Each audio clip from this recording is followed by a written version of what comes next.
আরেকটা হচ্ছে কি মমতাজ, যে মমতাজের কথা সারা দুনিয়ার মানুষ জানে। জানে না? বললাম যে পৃথিবীর সপ্ত আশ্চর্যের মধ্যে একটা হচ্ছে কি তাজমহল, ভারতের আগ্রায় এটি অবস্থিত।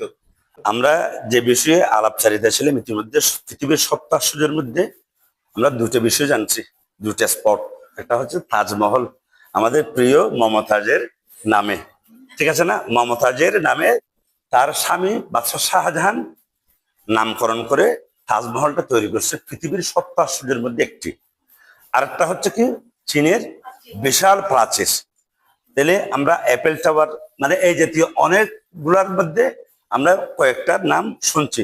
আমি যেটা বলতে চাই সেটা হচ্ছে আমি একটি পত্রিকার সম্পাদক, সাংবাদিক আর কি পেশায়। আমার নাম BM হাবিবুল্লাহ। তো আমি আলোকিত চকরিয়ার পক্ষ থেকে আমার কোমলমতি মেয়েদের, তোমাদের সবাইকে জানাচ্ছি কি অকৃত্রিম শুভেচ্ছা এবং ভালোবাসা। তো তোমার পরিচয়টা দাও, আবার তোমার নাম বলো, কোন ক্লাসে পড়ো?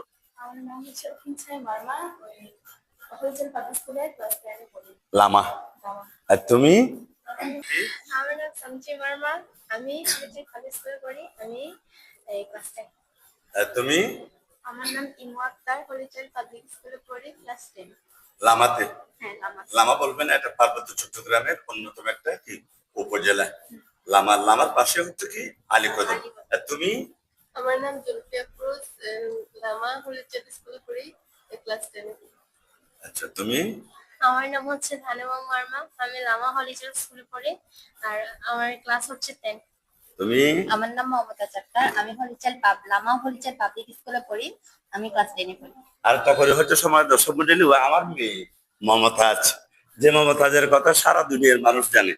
জানে না? বললাম যে পৃথিবীর সপ্ত আশ্চর্যের মধ্যে একটা হচ্ছে কি তাজমহল, ভারতের আগ্রায় এটি অবস্থিত। আমরা স্কুলগামী যারা ছাত্রছাত্রী সবাই কিন্তু কম বেশি শুনেছি।